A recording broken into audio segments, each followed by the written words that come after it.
It is Saturday, December 6th, and finally, after 5 years, the J6 pipe bomb suspect Brian Cole arrested, charged, appearing in court yesterday for his arraignment, yet corporate media acting very odd about all of this. CNN lying through their teeth about the motive, about who this guy is, going full conspiracy. We'll show you the Trump administration saying Tim Walz, the Minnesota state government, may be complicit in the Somali fraud ring. Part of the fraud is what they're now saying. And Trump's new national security strategy published yesterday, sending shockwaves through D.C. We're going to look at it. So the question for them with this is a MAGA person. This is sort of one of their own.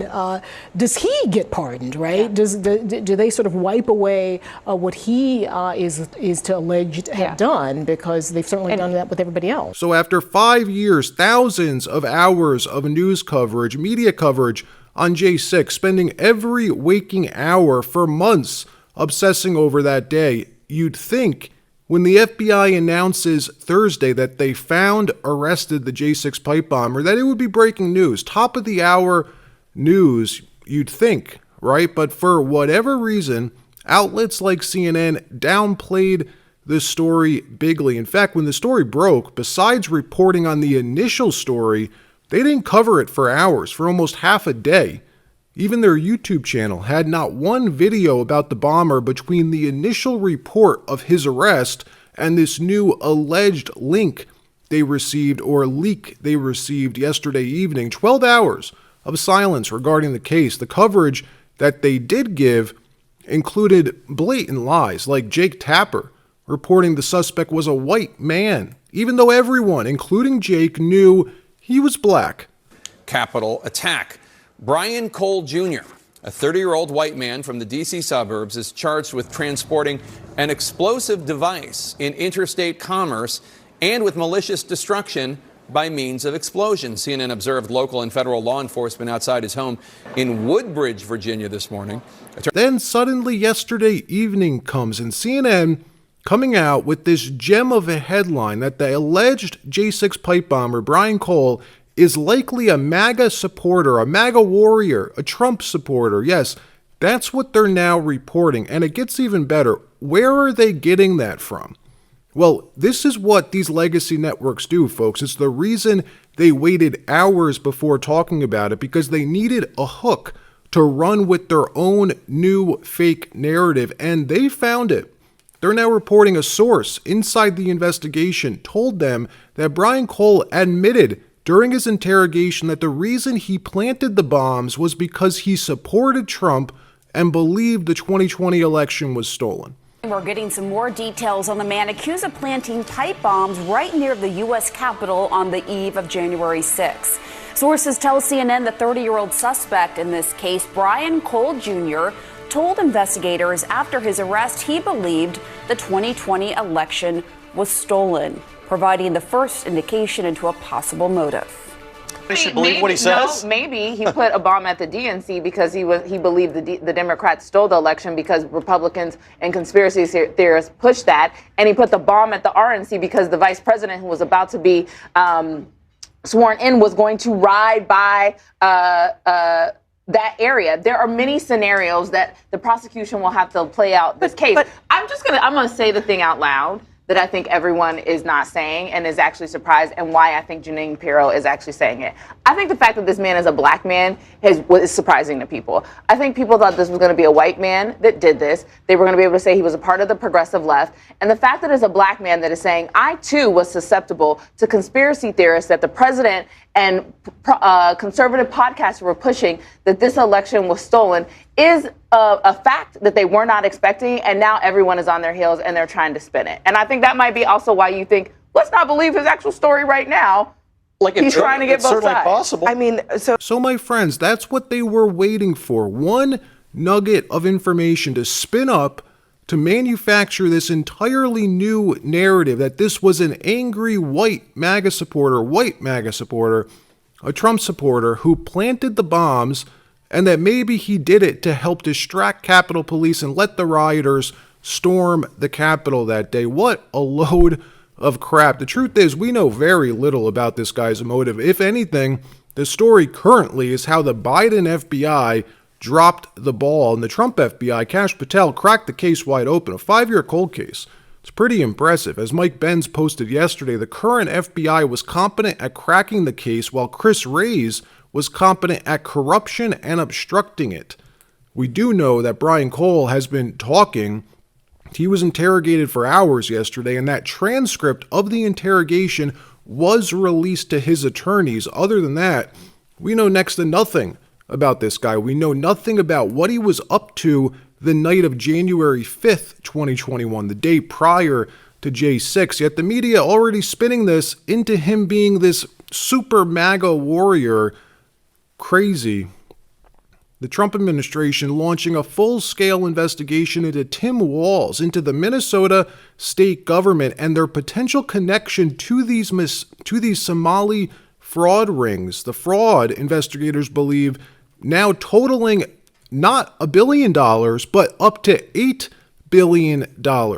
Fraud investigators are finding in Minnesota is growing by the day. Kelly Loeffler, who leads the Small Business Administration, says in the 2 days her agency has been investigating the state, they've uncovered at least $1 million in PPP fraud just 2 days in. Several of the whistleblowers in Minnesota have also told lawmakers they believe the total amount of fraud could total up to more than $8 billion. Governor Tim Walz, who is up for re-election, is under fire for all of this happening under his watch. But he says they have paused these programs. They've brought in outside auditors to get an idea of how far-reaching this fraud was. They're taking steps to keep it from happening again. And he's defending his management of the state while also taking shots at Republicans and the president. And in spite of the headwinds we're up against, Minnesota ranks economically, economic growth, happiness, number of people insured, education levels, near the very top. So I'll tell you what, I have no interest in having this state look like Oklahoma or Mississippi. And if folks are going to commit crimes here, thinking because our generous spirit and our programs that we have is going to give them some kind of cover, they are sadly mistaken. Yeah, Minnesota is also now home to the single largest pandemic fraud scheme in the country. And Republicans argue that Walz and other Democrats opened the door to this. And investigators now believe Minnesota Democrats may have been aware of this and could they say, be part of the fraud, some of them. There's a lot of info being passed around right now. A number of high-ranking Minnesota Democrats under the microscope. We're hearing Ilhan Omar could be mixed up in a lot of this, a lot of rumors flying around right now. One of the reports that we've heard is investigators looking at whether her campaign benefited from any of this. Did she know about anything? Did she benefit from it? Did she cover possibly for it? Watch. Well, now investigators are tracking the web of fraud to other Minnesota Democrats, such as Congresswoman Ilhan Omar. Many of the suspects linked to the scheme live in her district, including a restaurant owner who hosted events for her. He has since been convicted of stealing $12 million in COVID funds. Trump's deputy chief of staff, Stephen Miller, saying the fraud may go all the way to the top of the Minnesota state government, that they weren't only aware of the fraud, but that they may have facilitated it or covered for it. Watch what Stephen Miller said. Based on what we have found so far, we believe that the Somali fraud operation in Minnesota is the single greatest theft of taxpayer dollars through welfare fraud in American history. We believe that we have only scratched the very top of the surface of how deep this goes. And you're familiar with all the scams with pretending that children have autism who are not in fact autistic, with pretending to enroll people in food programs when in fact nobody was ever enrolled, and engaging in massive fraud, lying, and theft and grift on a scale we've never seen before in American history.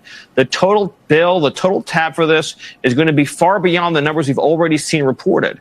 We believe the state government is fully complicit in this scheme. And we believe that what we are going to uncover is going to shock the American people. Look, based on the records that we already have, and this is a significant undercount, by the way, 75% of the Somali population in Minnesota is on welfare. But that's likely a significant undercount. of just how much of a financial burden the Somali refugee population is imposing on this country. 75% of the Somali community on welfare. 75%.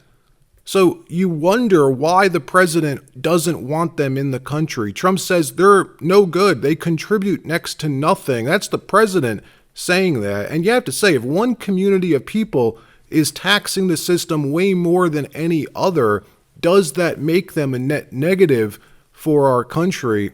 This Somali fraud ring story seems to be hitting a chord with Democrats. I keep hearing them coming on the news suddenly claiming that America was built by Somalis, built by immigrants like Somalis.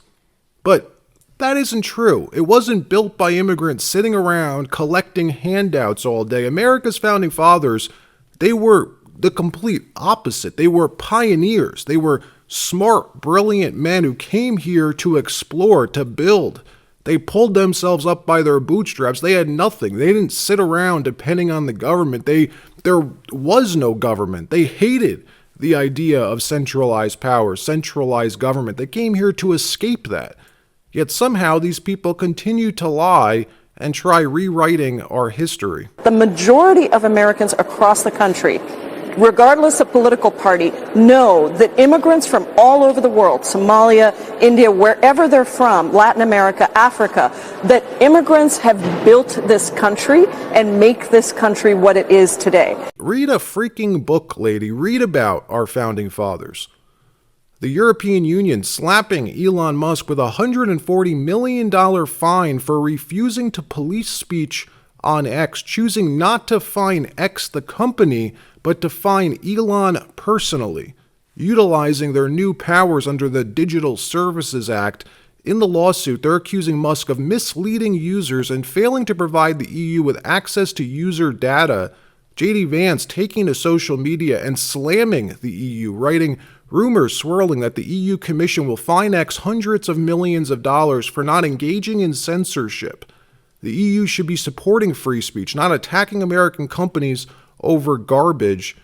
Democrats coming out in support of the EU's position, a major American political party siding with a foreign nation in restricting our speech. What in the world is happening to this country? Elon responding to this lawsuit. Watch what he said.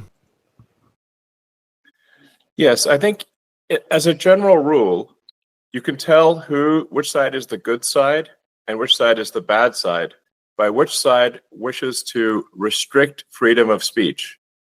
The side that is restricting freedom of speech, that would have been sort of the Hitler, Stalin, Mussolinis of the world. They had very strong censorship, very strong restrictions on speech. That's one of the signs that they are the bad guys. And so, in fact, a restriction on speech and large government is fundamentally fascist, obviously. So, ironically, in pushing for censorship, it makes it very clear that the left is the side that is against freedom, and freedom of speech is simply one of many freedoms that we should have as a civil society, because ideas should win on the strength of their arguments.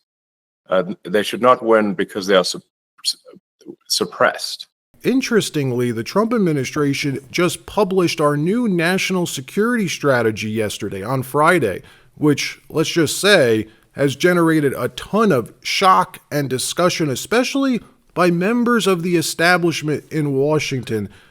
One of its more controversial sections is its outlook on the EU, on Europe, which warns in black and white that the U.S. government believes some of our oldest allies in Europe face the real and more stark prospect of civilizational erasure due to unchecked immigration and the erosion of democratic principles like freedom of speech.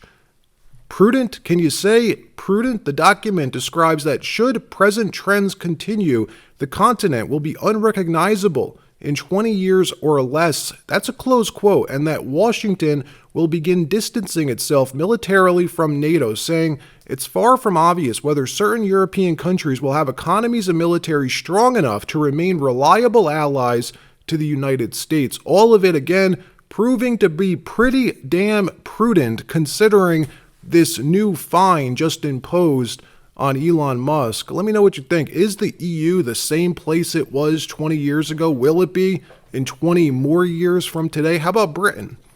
Is Britain the same place? Will it be in 20 years? Not if they continue like they are. All right, that wraps up this episode. Like, subscribe. We'll see you next time.